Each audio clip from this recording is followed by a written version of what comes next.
بسم الله الرحمن الرحیم.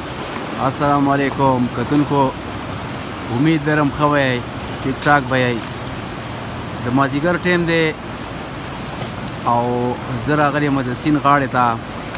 دا تاسو کتی شئ دا دریای سیند زموږ چې دا په اوړي کې ډېر زیات یخ وي. کله چې ګرمیانې ډېرې شي نو هومره د ده یخوالی چې دی هغه زیات شي. د دې وجه څه ده؟ د دې یخوالي دا کوم دا واورې چې کومې وشي په دې غرونو منځ کې، دا ګلیشر چې کومه ویلې کېږي ګرمیانو کې کت راځي، نو هغې څخه دا سیند چې دی ډېر زیات یخ شي.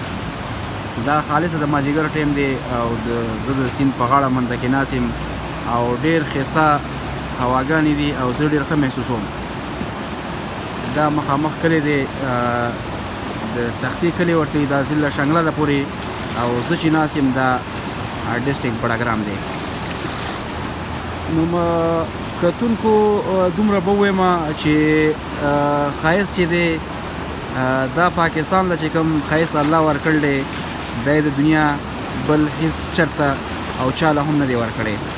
که موږ سویزرلینډ ته وګورو یا موږ نور ملکونو ته وګورو نو هغه ظاهري خبره ده، هغه هر چاته معلومه خبره ده چې سویزرلینډ چې کوم دی هغه په لاس جوړ شوی دی او دا قدرتي ښایست دی. دا غرونو ته وګورئ، ښایسته غرونه، ښایسته کلي او بیا دا ښایسته سیند. دا بله پل دی، دو پلونه دي.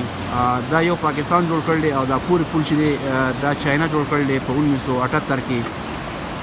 او د دې سیند په غاړه باندې کې تاسو ته دا ښکاري دا مخامخ دا یو هوټل دی، پیس نوم باندې کې دا هوټل دی او د ده چپي چې کومې دي د دې سیند نو دا بله دې هوټل ته لاندې کوم کمرې چې کوم دي، کوم صحن چې دی هغې ته ځي او ډېر خوند کوي.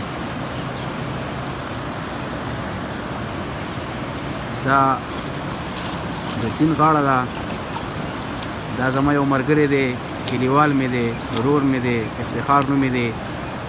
دلته مونږ لمونځ وکړو په دغه ګټه باندې کې او دې سیند کې مونږ اودس وکړو، بیا هغې پسې د خپل دا موبایل راواغسته او لګیا دی په موبایل کې ګوتې وهي.